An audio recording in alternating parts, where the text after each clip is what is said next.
سامعین، وقف جائیداد کے تعلق سے کچھ سوالات آپ کی معلومات کے لیے بھی پیش کی جا رہی ہیں، اس پر آپ بھی غور فرمائیں۔ سوال کچھ اس طرح ہیں: موجودہ وقف چیئرمین مساجد کی باضابطہ کاری کا گزٹ دینے سے کیوں انکار کر رہے ہیں؟ اس کی تفصیلات کیوں نہیں دی جا رہی ہیں؟ اس میں کیا راز پوشیدہ ہے؟ دکن کے مسلمانوں، آپ کو لوٹا جا رہا ہے۔ اس لوٹ مار میں اپنے پرائے سب ہی شامل ہیں۔ غریب مسلمانوں کو اس کی بھنک بھی لگنے نہیں دیتے۔ لینڈ سیلنگ کے نام پر مرکزی حکومت نے لوٹا اور اس وقت کی ریاستی حکومتوں نے اس کا بھرپور ساتھ دیا، اور وقف جائیدادوں کو سب نے اپنی اپنی حیثیت کے مطابق لوٹا اور غریب مسلمان کو اس کا پتہ بھی نہ چلا۔ گزشتہ چند برسوں میں جبکہ دیگر چیئرمین بھی گزرے ہیں، اس میں چند افراد نے شہر کے اطراف و اکناف میں موجود غیر آباد مساجد کو آباد کروانے کے بہانے وقف بورڈ سے رجوع ہو کر انہیں اپنے زیر تصرف لایا، اور اس کے تحت کتنے سو ایکڑ اراضی تھی اس کا وقف بورڈ کو چھوڑ کر کسی کو پتہ تک نہیں چلا۔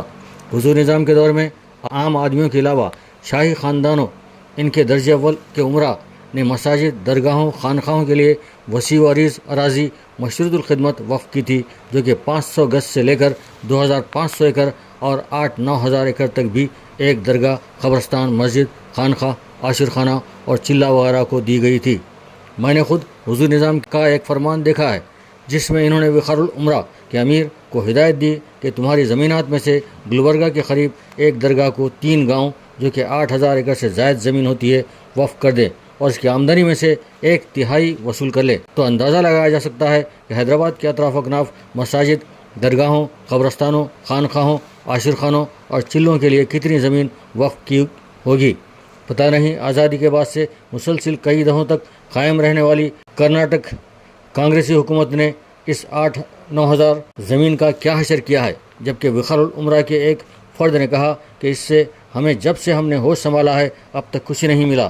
1/3 تو دور کی بات ہے۔ خیر، اس کا ذکر کا مقصد یہ ہے کہ حیدرآباد کے اطراف اکناف مساجد، درگاہوں، خانقاہوں وغیرہ کے لیے کتنی زمین وقف کی گئی ہوگی، جبکہ میں خود ایک شہر کی درگاہ کے لیے 2500 ایکڑ سے زائد اراضی ہونے پر، مسجد الماس کے لیے 400 ایکڑ سے زائد اراضی، مامڑ پلی عاشرخانہ کے لیے 490 ایکڑ اراضی، میر مومن پہاڑی درگاہ کے تحت 300 ایکڑ سے زائد، لینکو ہل درگاہ حسین شاہ ولی کے تحت 1500 ایکڑ، فقیر ملا کی 1200 ایکڑ، پہاڑی شریف 2000 ایکڑ سے زائد اراضی، یعنی شہر کے آس پاس 8 تا 10 ہزار ایکڑ اراضی کا ذکر کر چکا ہوں، اور یہ سابق حکومتوں کی لوٹ مار کو ظاہر کرتی ہے۔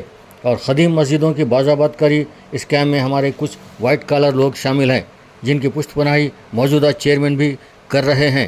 شاید اسی لیے انہوں نے ان مساجد کا گزٹ دینے سے انکار کر دیا ہے۔ اب سوال یہ ہے کہ کیا ان لوگوں سے چیئرمین اب بھی رابطے میں ہیں اور کون سی بدعنوانی میں انہیں شامل کیا ہے؟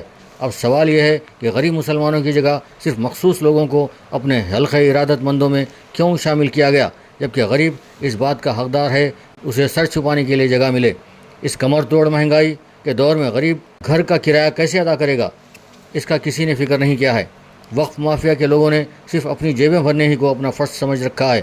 غریب عوام کا کام ہے کہ وہ آگے بڑھ کر حکومت سے مطالبہ کریں کہ وقف اراضیات کی لوٹ مار کو روکیں اور غریب مسلمانوں میں مکانات کے پلاٹس تقسیم کریں۔